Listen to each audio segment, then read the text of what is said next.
Hello students, आज हम start कर रहे हैं सेकेंड ईयर बीएससी पार्ट 2 का यूनिट इलेक्ट्रोलिटिक कंडक्टेंस या विद्युत अपघटनीय चालकता। इलेक्ट्रोलिटिक कंडक्टेंस या विद्युत अपघटनीय चालकता। आप सब जानते हैं कि पदार्थ में विद्युत धारा को एक स्थान से दूसरे स्थान पर ले जाने के लिए आवेश की आवश्यकता होती है। विद्युत धारा एक स्थान से दूसरे स्थान पर विद्युत धारा आवेश के द्वारा ले जाई जा सकती है। इस आधार पर कि आवेश किस तरह का है, हम सभी पदार्थों को दो कैटेगरीज में डिवाइड कर सकते हैं।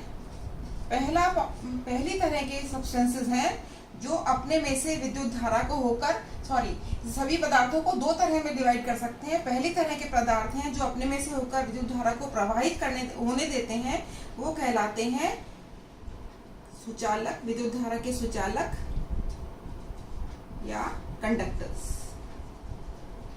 For example, all type of metals, graphite, salt solutions, etc.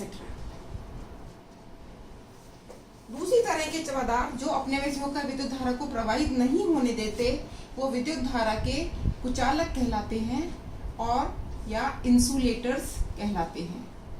For example, mica, wax, would, ebonite, etcetera. कुछ पदार्थ ऐसे होते हैं जो विद्युत धारा को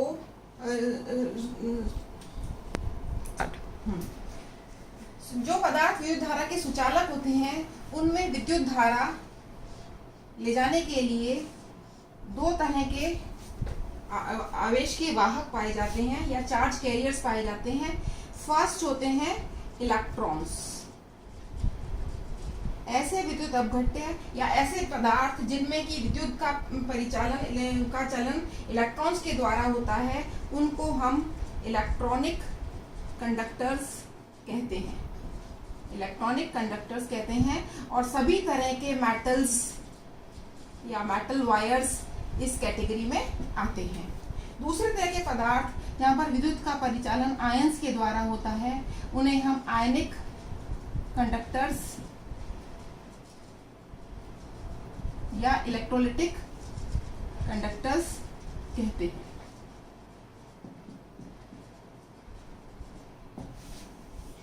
जैसे कि सॉल्ट सॉल्यूशंस एवं एसिड, बेसिस, एटसेट्रा।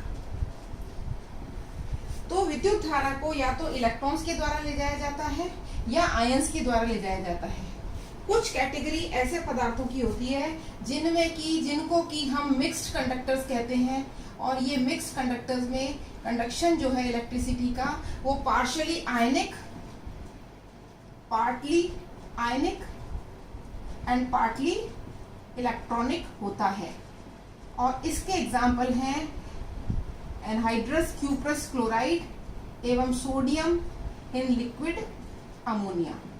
इनमें विद्युत धारा का कुछ अंश आयनों के द्वारा ले जाया जाता है और कुछ अंश इलेक्ट्रॉन्स के द्वारा ले जाता है। इनको हम मिक्स्ड कंडक्टर्स कहते हैं।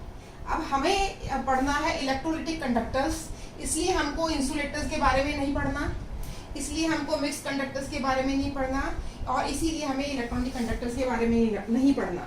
इसलिए हमारे पास रह जाता है सिर्फ ऐसे विद्युत अपघट्यों का अध्ययन करना जिनमें की विद्युत धारा का वाहन आयंस के द्वारा होता है। आयनिक कंडक्टर्स या इलेक्ट्रोलिटिक कंडक्टर्स के बारे में हम पढ़ेंगे। ताकि आपसे नाम से पता चलता है कि इस तरह के कंडक्टर्स हैं जिनमें की विद्युत धारा आयंस के द्वारा ले जाई जाती है। कुछ विद्युत धारा आयनिक कंडक्टर्स में आयंस के द्वारा ले जाई जाती है और इलेक्ट्रॉनिक कंडक्टर्स में इलेक्ट्रॉन्स के द्वारा ले जाई जाती है। फॉर एग्जाम्पल, इलेक्ट्रॉनिक कंडक्टर्स में हम कह सकते हैं कि किसी भी विद्युत अपघट्य में या इलेक्ट्रॉनिक इलेक्ट्रॉनिक कंडक्टर में विद्युत धारा को प्रवाहित होने के लिए दो चीजों की अत्यंत आवश्यकता है। पहली चीज है presence of charge carrier. First है प्रेजेंस ऑफ चार्ज कैरियर और दूसरा है आवश्यक force to move the charge. Force to move the charge. Presence of charge carriers में इलेक्ट्रॉन्स और आयंस दोनों हो सकते हैं। अगर इलेक्ट्रॉन्स हैं तो इलेक्ट्रॉनिक कंडक्टर है, आयंस है तो इलेक्ट्रोलिटिक कंडक्टर्स है। एंड दूसरा है force to move the charge. Example के रूप में देखिए कि एक फैन है, ठीक है। फैन के अंदर हम क्या होता है, फैन कैसे कनेक्टेड रहता है, ये कॉपर की वायर से जुड़ा हुआ रहता है और जब हम स्विच ऑन करते हैं फैन का, तभी पंखा चलने लगता है, क्योंकि ये जो वायर्स हैं इनमें इलेक्ट्रॉन्स उपस्थित रहते हैं। जैसे ही, तो इसका मतलब प्रेजेंस ऑफ चार्ज कैरियर यहाँ पर इलेक्ट्रॉन्स हैं। लेकिन जैसे ही आप फैन को ऑन करते हैं तो फैन को ऑन करते ही हम force to move the charge या 240 या 220 वोल्ट की जो इलेक्ट्रिसिटी हमारे घरों में आती है वो हम इस पे इम्पोज करते हैं। जब 220 वोल्ट की इलेक्ट्रिसिटी हम इस पर इम्पोज करते हैं तो इन इलेक्ट्रॉन्स को फोर्स मिलता है। चार्ज कैरियर प्रेजेंट है, फोर्स इनको मिल गया, तो इसके ऑन करने से पंखा चलने लगता है। इसी तरह से बल्ब का देखें, बल्ब को जब हम ऑन करेंगे तभी वो लाइट जलेगी, क्योंकि जैसे 220 वोल्ट लगाते हैं वो फोर्स धक्का देता है इलेक्ट्रॉन्स को और इलेक्ट्रॉन चलने लगते हैं, उनके उससे बल्ब जलने लगता है। तो यहाँ पर दोनों चीजें उपस्थित हैं। इसी तरह से आयनिक कंडक्टर्स के अंदर हमारे पास चार्ज कैरियर्स हैं, वो कि आयंस के रूप में हैं। चार्ज कैरियर्स हैं आयंस, और इनको फोर्स जो चाहिए वो हम बैटरी के द्वारा प्रोवाइड करते हैं। इस बैटरी को लगाने से इस पर हम वोल्टेज लगाते हैं जिससे आयन डिफरेंट इलेक्ट्रोड्स की तरफ चलते हैं। तो यहाँ पर चार्ज कैरियर आयंस है और फोर्स बैटरी है। इन दोनों की उपस्थिति में ही आवेश का या चार्ज का एक जगह से दूसरी जगह जाना पॉसिबल हो पाता है। लेकिन इन दोनों में कुछ डिफरेंस है, इलेक्ट्रॉनिक कंडक्टर्स में और आयनिक कंडक्टर्स में डिफरेंस है। फर्स्ट डिफरेंस है इलेक्ट्रॉनिक कंडक्टर्स के अंदर जब इलेक्ट्रॉन्स एक स्थान से दूसरे स्थान पर जाते हैं तो आपको हीटिंग इफेक्ट देखने को मिलेगा।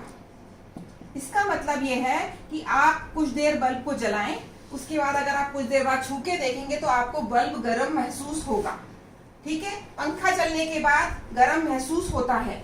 मिक्सी जब चलती है तो उसमें हवा निकलती है, चलाने पर आपने ऑब्जर्व किया होगा घरों पर, और वो हवा कैसी होती है, वो हवा गर्म होती है, क्योंकि जो हीटिंग हो रही है उसको फैन चलता है जो कि उस हीटिंग को कम करता है। तो इस तरह से इलेक्ट्रॉनिक कंडक्टर्स में हीटिंग इफेक्ट देखा जाता है, जबकि आयनिक कंडक्टर्स में कोई ऐसा हीटिंग इफेक्ट नहीं होता। दूसरा इंपॉर्टेंट डिफरेंस है कि जो भी इलेक्ट्रॉनिक कंडक्टर्स हैं इनमें कोई केमिकल चेंज नहीं होता during the process of electricity और during the process of fan operating fan. In case of bulb there is no chemical reaction, while in case of ionic conductor there is chemical reaction। यहाँ पर chemical reaction होता है और इस chemical reaction के कारण जो भी आपका इलेक्ट्रोलिटिक सॉल्यूशन है वो दो हिस्सों में बढ़ जाता है, उसका लाइसिस हो जाता है, उसका ब्रेकडाउन हो जाता है और वो दो हिस्सों में बढ़ जाता है, इसलिए यहाँ पर केमिकल रिएक्शन होता है। तीसरा डिफरेंस है इलेक्ट्रॉनिक कंडक्टर्स में किसी भी चीज का, किसी भी तरह की सांद्रता का परिवर्तन नहीं होता एक स्थान से दूसरे स्थान पर बिजली के जाने पर, जबकि आयनिक कंडक्टर्स में वहां पर फ्लो ऑफ मैटर पाया जाता है। फ्लो ऑफ मैटर या आयंस एक जगह से दूसरी जगह चलते हैं, फ्लो ऑफ मैटर पाया जाता है। चौथा मेन डिफरेंस है कि अगर आप हीट करेंगे, अगर आप गर्म करेंगे तो इलेक्ट्रॉनिक कंडक्टर्स में जो हीटिंग के साथ में जो चालकता है या जो कंडक्टेंस है वो बढ़ती है, जबकि अगर आप इलेक्ट्रोलिटिक कंडक्टर्स में अगर आप टेम्परेचर बढ़ाएंगे तो कंडक्टेंस कम हो जाएगी।